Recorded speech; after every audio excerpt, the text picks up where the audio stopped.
from Castle Goring, from Mickey, Aurora, and from me. Well, today is going to be very eventful and hopefully amusing because Meghan has given a whole new meaning to the Queen's comment that recollections may vary. That was supposed to mean that other people's recollections possibly could vary with Meghan and Harry's recollections. But as I'm going to show you in a little while, Meghan has topped this because Meghan's recollections vary with herself.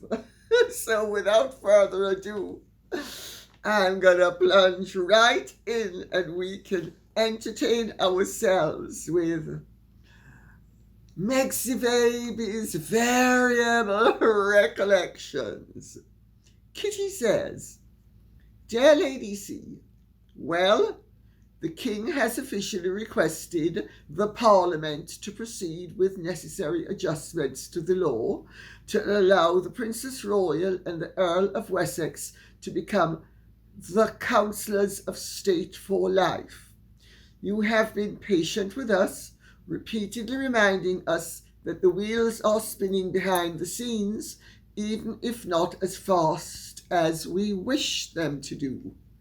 Could you perhaps let us know as much as you can or allowed if there are more moves behind the scenes that we will see later on, even if not as fast as we wish it? Well, as we all know now, the King has requested of Parliament, the House of Lords really, and the House of Lords has agreed on all sides to fast track the addition of the Earl of Wessex and Forfar, because that's what he is. He's not just the Earl of Wessex, he's the Earl of Wessex and Forfar, and the Princess Royal to be Councillors of State. There actually is a precedent for this, which people might not realise, because when King George VI died, Queen Elizabeth, the Queen Mother, who had been a Council of State, ceased to have an entitlement or a right to be a Councillor of State. And the Queen got the Queen Mother approved as a Councillor of State. She was added to the list. So there's a precedent for it. The reality is that all of this needs to be done speedily because the King and Queen, King Charles III and Queen Camilla, the King Regnant and the Queen Consort, it really does slightly annoy me that people are referring to her constantly as the Queen Consort as if she doesn't have a name. Her position is Queen Consort. Her name is Queen Camilla. I just make that point for what it's worth. They will be travelling, and we need the Councillors of State in place. So it will be Princess Beatrice, Prince Edward, and Princess Anne, who are being added. Well, Princess Beatrice is already existent. So let this matter go to bed and sleep. Because, of course, the reason why they are being added is they are necessary. And the reason why it's necessary for them to be added is that Prince Andrew and Prince Harry, for different reasons, are not regarded any longer as desirable to function as councillors of state. The whys, wherefores, rights and wrongs are immaterial. Merriweather says. Some of these names. Lady C, in her latest podcast, Meghan claims that a very, very influential woman begged her to continue her political activism after her marriage because women and girls needed her. There's speculation that it was Oprah or Serena Williams. Do you know who it was? I do. And it's really rather funny. Well, let me put it this way. I know who Meghan's claimed it was. Because Meghan told someone. I mean, it's really rather funny how Meghan's recollections vary quite considerably, even with herself. Meghan told someone that Hillary had begged her, practically on her knees. Now, this is my embellishment, not hers. But this was the sentiment that was conveyed, that Hillary practically begged her on bended knees to please continue her activism. And this was done when, wait for it, Hillary came for tea at around the time of Archie's birth. Also, Meghan told the same person, according to them, and I have no reason to disbelieve them, that Michelle Obama had also requested of her that she retain her activism, as if these two former First Ladies of the United States of America, one of whom was the Secretary of State, had recognized that Meghan had been a great activist before her marriage. I think she did one or two photo ops under the guise of activism.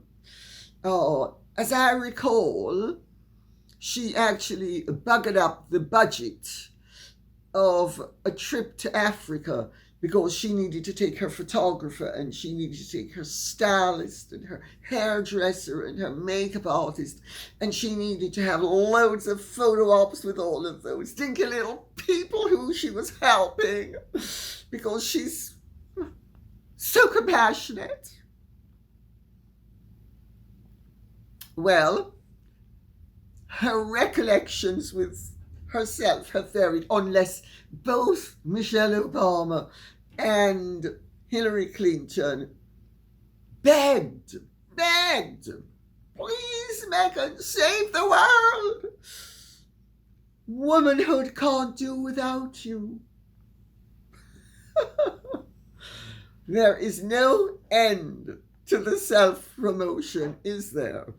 It's really rather funny.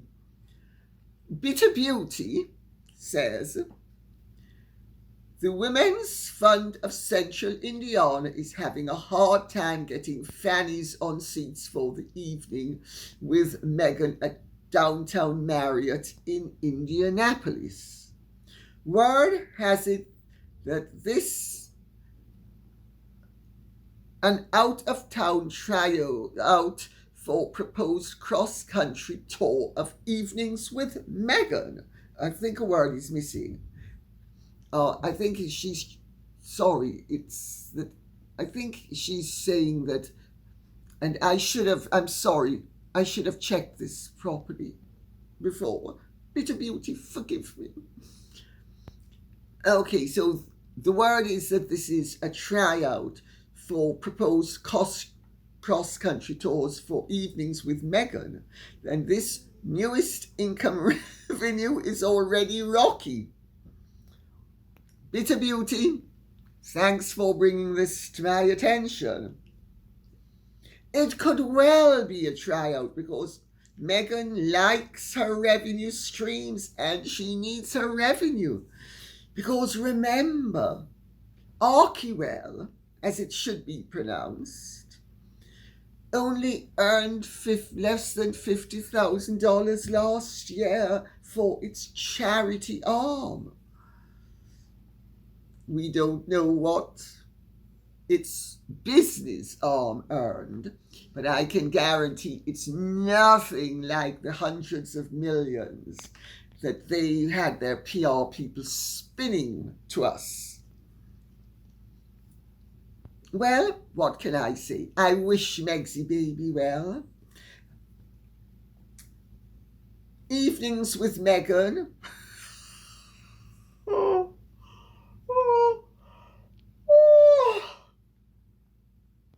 Well, I think if you have problems with insomnia, you should head right there. It will put you out quicker than a glass of Horlicks. Patty Pride says, please make the Mirror pay in whatever way you can. The picture of an aged Princess Catherine is worm level low. Does scabies work for the Mirror?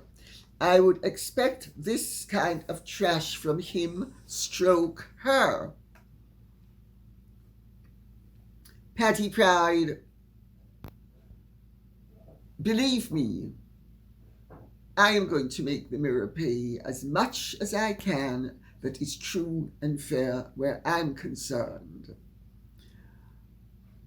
They are a rag, they are a left wing, and I have incidentally nothing against the left wing, except when it is abusive of people who are centrist or right wing. Their defense in my lawsuit against them, in part, is that they were entitled to tell terrible lies about me because I am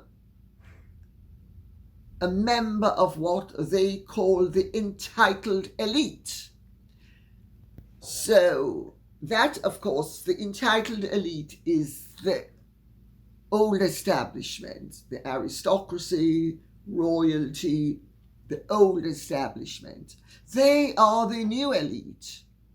Alison Phillips earns far more than I will ever earn, as does Darren Lewis, the journalist. So that's my situation.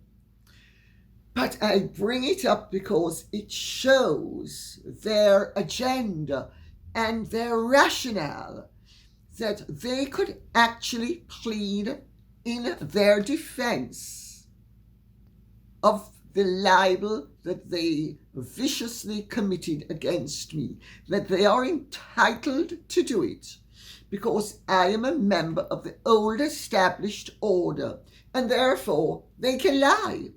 Well, they have clearly either doctored the photograph that they have so pointedly put in their newspaper about the Princess of Wales that at the Remembrance Sunday service. Now everybody can have a bad photograph. In fact, I remember Steve Bishop, who used to be a very famous photographer with the Express Group, saying to me in the 70s, now make sure every one of these 72 pictures is good. He said, because the one bad one is the one they'll use constantly. That's very Fleet Street, generally speaking. But the Mirror have a vicious agenda, as they have proven in their defense against me, that all you need to be is a member of the old established order for them to be able to throw out every bit of decency, every bit of truth, every bit of fair play as they push forth their vicious agenda to bring us down so that they can supplant us with themselves. Does scabies work for the Mirror? I don't think he does. I forget where he works and who he works for, and even if I remembered, I wouldn't condescend to repeat it. Scabies, whatever his failings, I don't think is quite... Well, let me rephrase that. I was going to say I don't think he's quite as bad as the Mirror. Actually, I don't think he's quite as bad as the Mirror.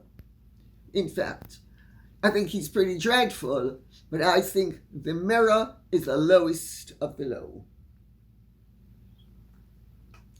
Did they doctor the picture? Quite possibly.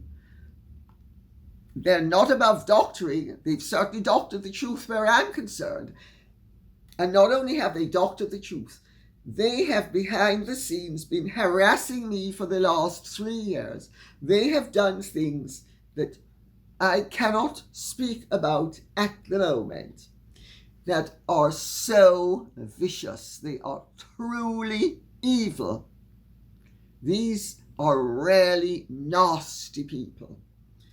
It seems that their game plan was taken directly out of Lenin and Stalin's book for destroying people who they regard as old order and therefore expendable. And if they can't get rid of you by expending you, they'll try to exterminate you, if not literally, figuratively. The picture is beyond belief. I mean, Catherine looks 80. Laura Mason says, Lady C, unless I missed something, I'm surprised that you did not mention that Harry and Meghan did not publicly wish King Charles a happy birthday yesterday. I'd love to hear your comments about that, and thank you very much for your informative talks. Laura Mason, that's right. Well, Harry and Meghan are on the outs with the King.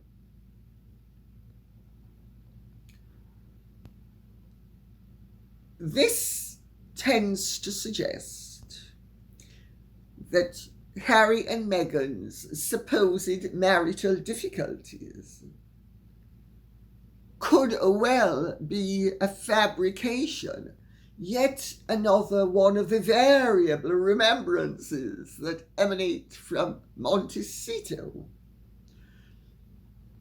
Although, if the issue of their difficulties within the marriage turns out to be true, who knows, maybe Harry was trying to wish his father happy birthday and got locked in one of the 16 bathrooms upon whose thrones Meghan reigns supremely. But yes, it certainly shows a degree of froideur, doesn't it? Lisa Morgan says, Lady C, what do you think of Mike Tindall saying that he dropped his trousers in front of the Princess Royal and his underwear said something suggestive about his balls? Well, I have to tell you,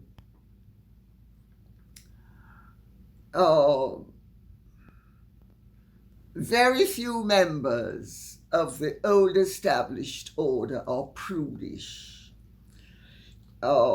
Puritanical attitudes have always been reserved for people of a different sort of background, let me put it that way. the prissiness, the prudishness, the, oh, you can't possibly swear. Ladies never swear. Gentlemen don't do X, Y, Z, A, B, and C and can't have fun. That sort of attitude has never been a part of the established world, which everybody loves a good laugh, and ribald humour is very common in grand circles. Grand people can be very louche in a certain sort of way, but they're very correct in other sorts of ways, and they can be very earthy. It's good, clean fun. It's naughty, it's suggestive, it's pushing the boundaries to an acceptable level. Well, at least acceptable in that sort of world. I should think that everybody absolutely loved it and thought it's hysterically funny.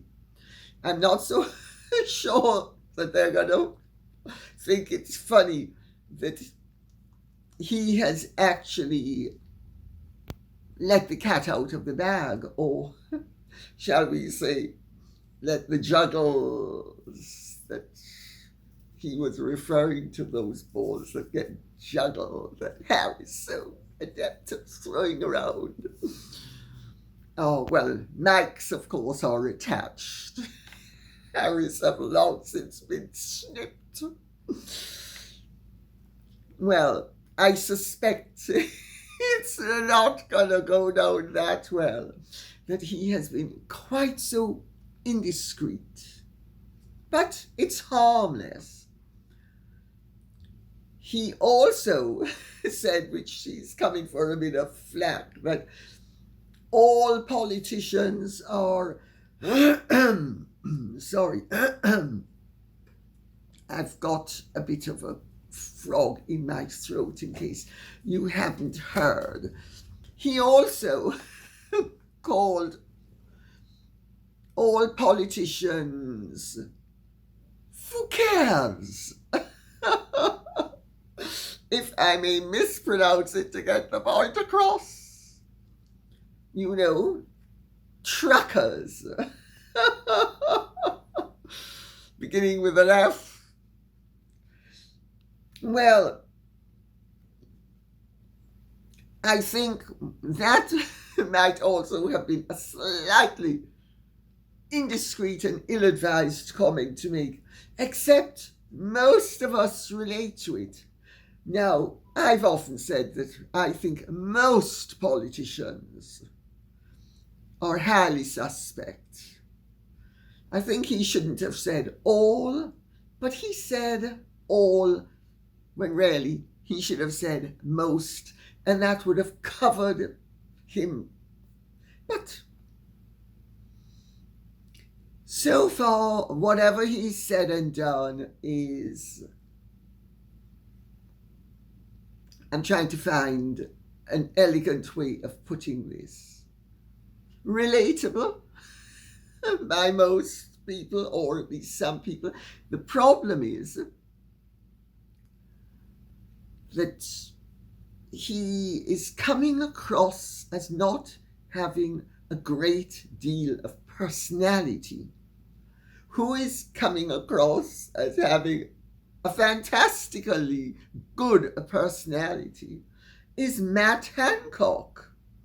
I mean, it's unbelievable. I'm astonished at the adeptness of his performance. I mean, I was at dinner the other evening and all of us agreed that Matt Hancock is coming across fantastically well. Now, enough of I'm a Celebrity, Get Me Out of Here.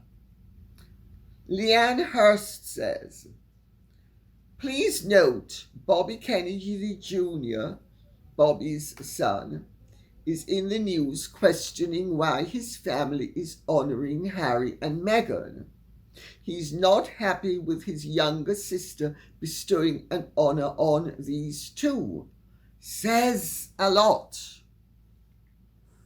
Well, I think I had actually alluded in a previous programme to the fact that there is competition in the Kennedy family amongst various members.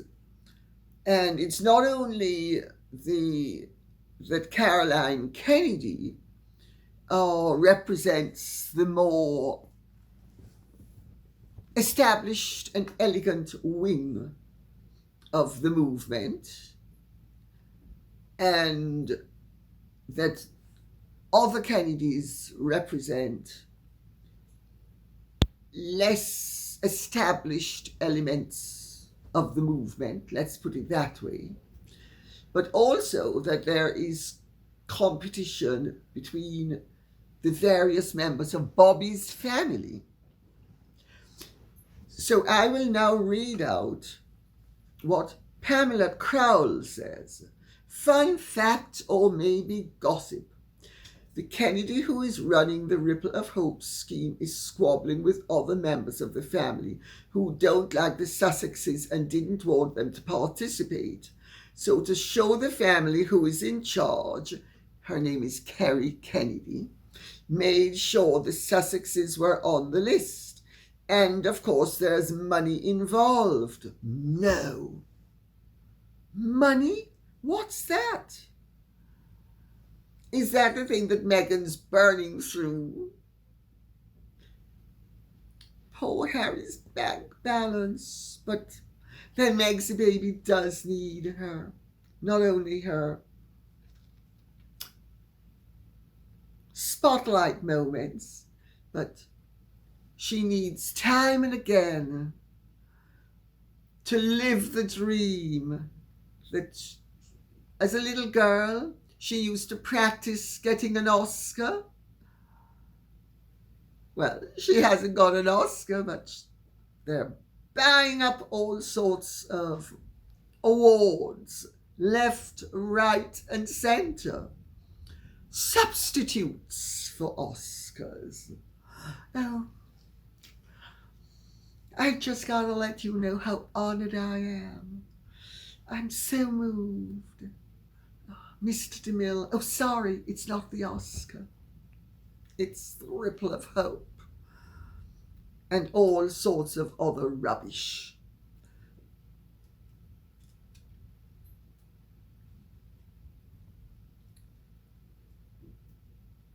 Julie Quinlan says, those disgusting pair winning bang awards is merely showing us all how fraudulent the awards are. The fact these two have the brass neck to turn up and accept such an award is beyond belief. An award for cruelty and bullying is much more appropriate. Well, of course, there are two awards. There are the GQ Awards and there are the Ripple of Hope Awards. Normally, of course, I've made this point before and I'm going to make it again. Royalty gives out awards. They don't receive them. But of course, Meghan and Harry are special. And yes, it would be far more appropriate to be given an award for cruelty and bullying, judging of their conduct to the late Queen, the late Prince Philip, her father, her sister, their staff. Remember, the Sussex Survivors Club. Maria Gillinson says, do these publications not research before they give out awards? It seems the good reputation of people doesn't matter anymore. I mean, if they give it out to Meghan, this is awful. Well, they're not interested. You see, you don't understand. If the awards are created to keep the publication in the forefront of the public's consciousness, that means that as long as people are talking, the awards don't have to be positive. In fact, there is a school of thought in the advertising world which believes that bad publicity is sometimes even better than good publicity because it creates controversy and gets more people talking.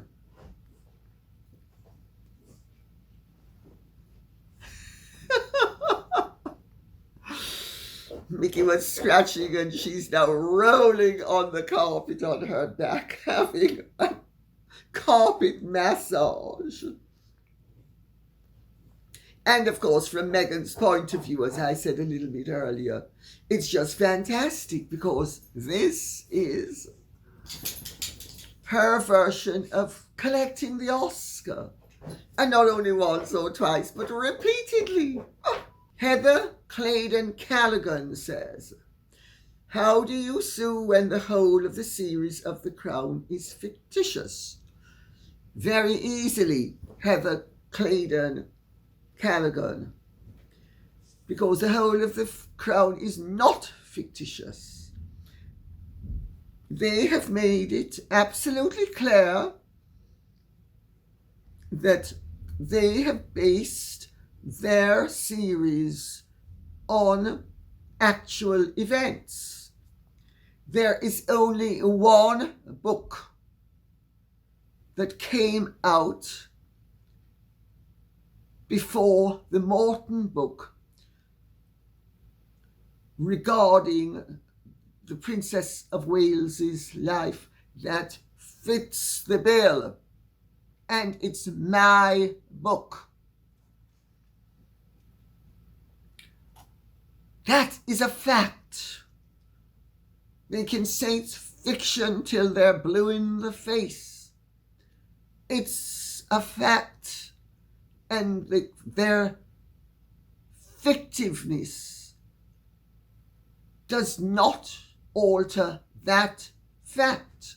The fact that they have lied about various members of the royal family and various other people, including me, doesn't alter the fact that it's pegged in fact.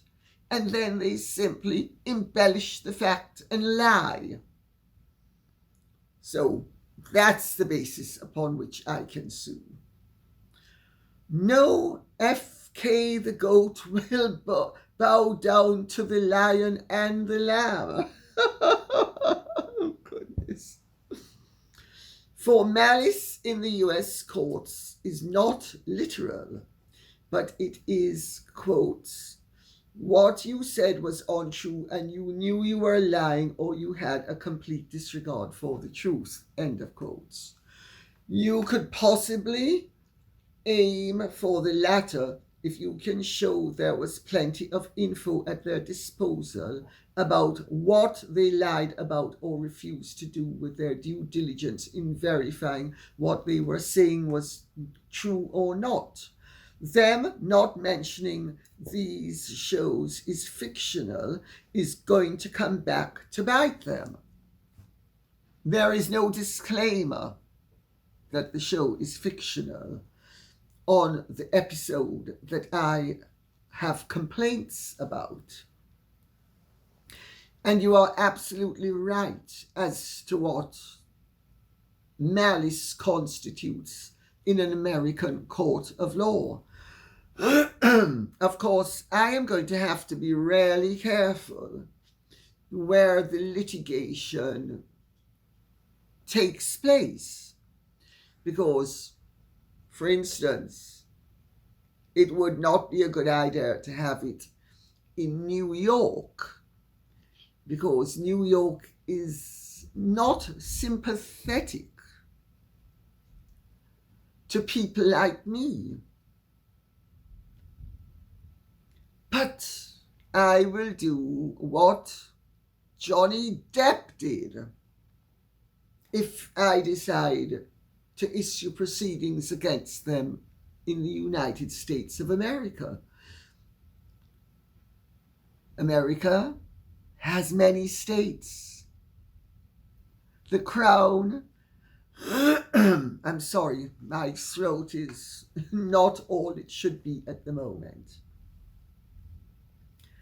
The Crown is aired in all of them. I can choose what state I wish, and I will. I'm going to do a Johnny Depp. Tracy Floyd says, there is a rumor that Harry and Meghan told the Crown to show them in a good light in the series. Can you shed any light on this? UK big fan of your channel. Thank you. Yes. You know, Harry and Meghan didn't need to say to Netflix, you've got to show me in a good light. Harry and Meghan are a product that Netflix bought.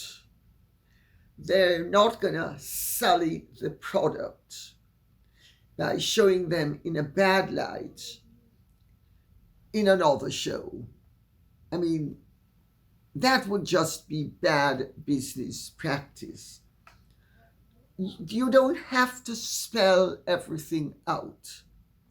And I will go back to Johnny Depp, as Johnny Depp's agent was able to prove in court.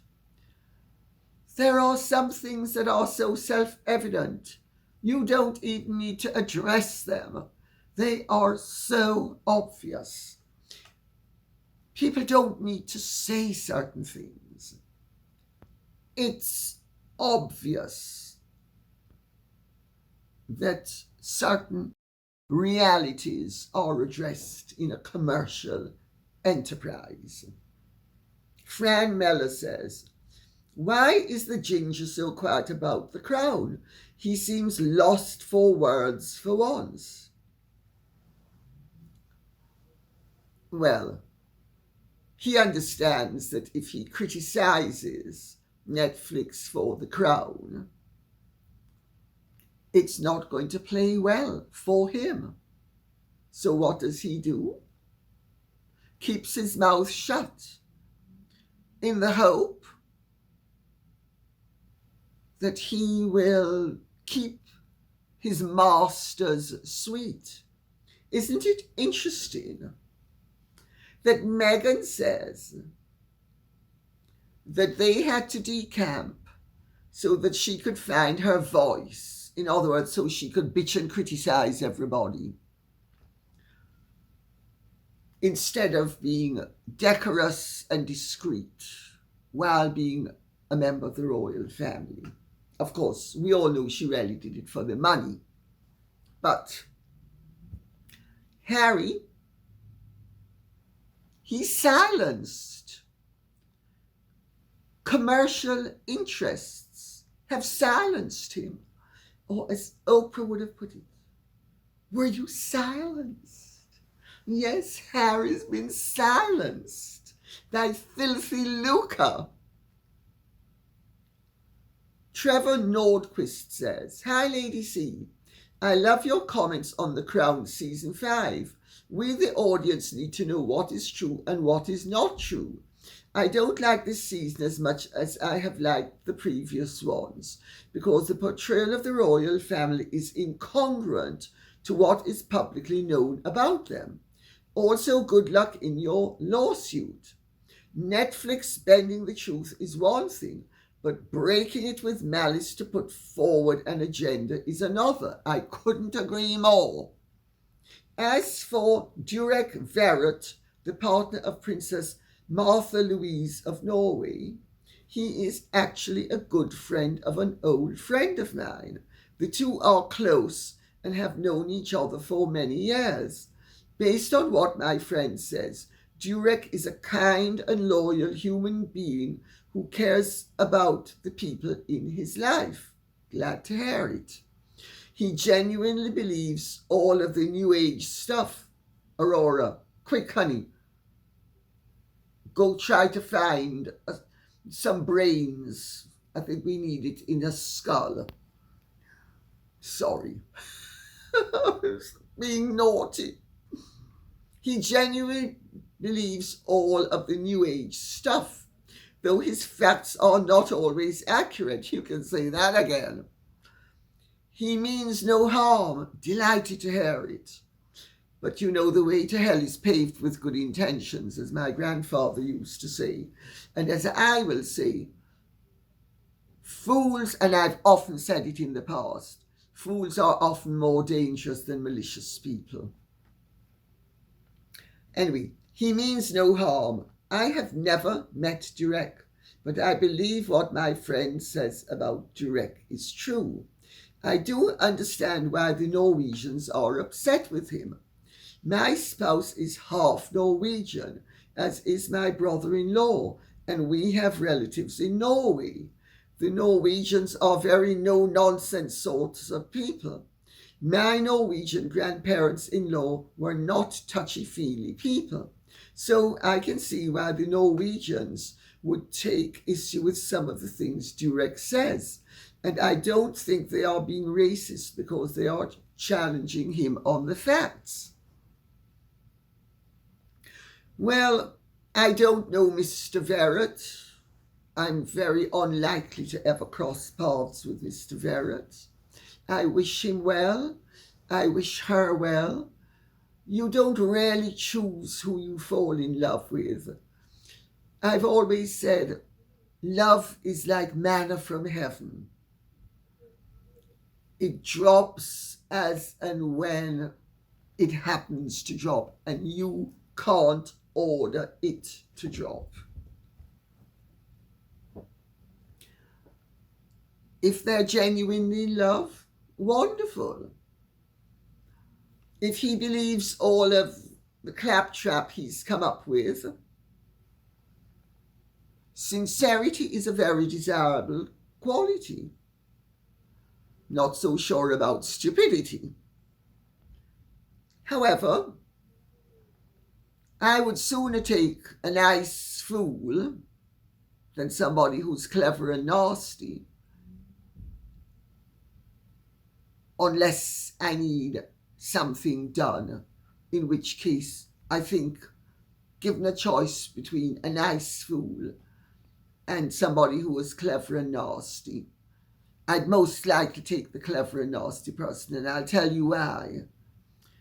Because as long as you knew what their parameters were, they wouldn't shaft you. Fools inadvertently shaft you all the time. That at least has been my experience in life. Clairvoyant says, Hasbin went to Pearl Harbor for Veterans Day. Did he wear his swastika?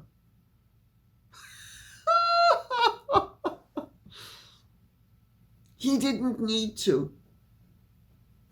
It's the Japanese who attacked Pearl Harbor.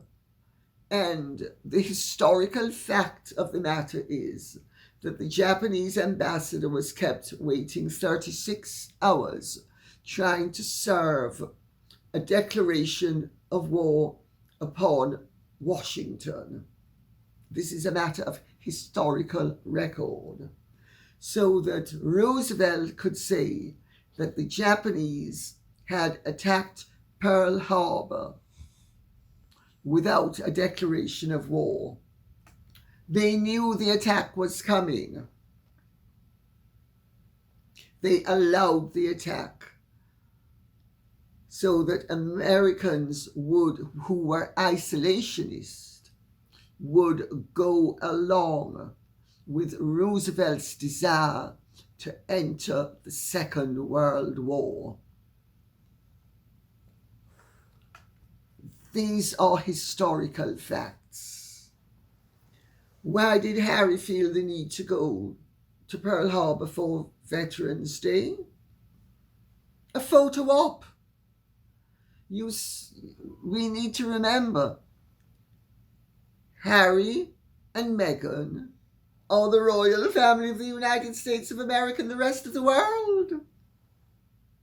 They have set themselves up as a court in exile, the emperor and empress of column inches, and they need their column inches because that is their fodder.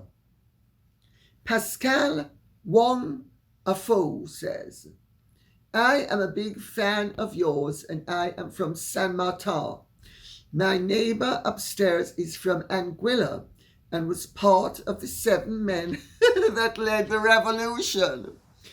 He told the story the exact way you did. Thank you, Lady C. Pascal Wong Afo, thank you.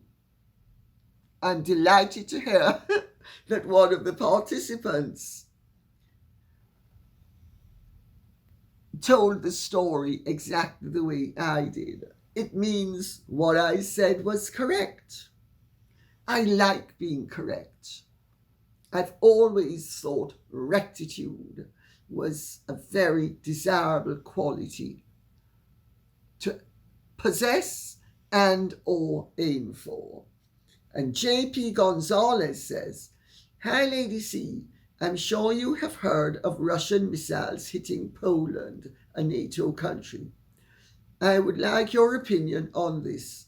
And do you think they'll trigger Article 5, where all NATO countries have to get involved? Thank you. J.P. Gonzalez, I hope not. We can do without this war becoming larger. Humanity needs peace. The Ukrainian people need peace. We in the West need peace. The Russian people need peace. It is hardly surprising that a Russian missile would have been used. Most of the Ukrainian arms were originally provided by Russia. If you look at the map and see where the Russian troops are, it is highly unlikely that the missiles were fired by Russian troops. Even the Americans have come out stating this, which I think is a very positive thing for the Americans to have stated. I would like to see peace. I would like to see Ukraine's independence and neutrality guaranteed by all parties, so that all of us can return to a more peaceable way of life, and Ukraine can continue to supply us with the food that we need. Let me put it that way. I'm not a warmonger. And I think anybody who's had any interaction with me for any length of time knows I'm not a pushover either. And I am not afraid of standing up for what I believe in and fighting when it's necessary and desirable. I simply don't believe in fighting when it is counterproductive. I want peace, and I hope we will have peace. Of course, it suits a lot of the politicians to not have peace. Mike Tindall isn't wrong about politicians. Most sensible people know that many politicians do not have the interests of the people at heart. They have their political ambitions as their primary objectives. And on that note, I will say, thanks for listening. I hope this has been of some interest to you. If it has, please like, share, subscribe, press the notification bell, and remember, please keep the questions and comments coming in, as this cannot be done without you. God bless and goodbye.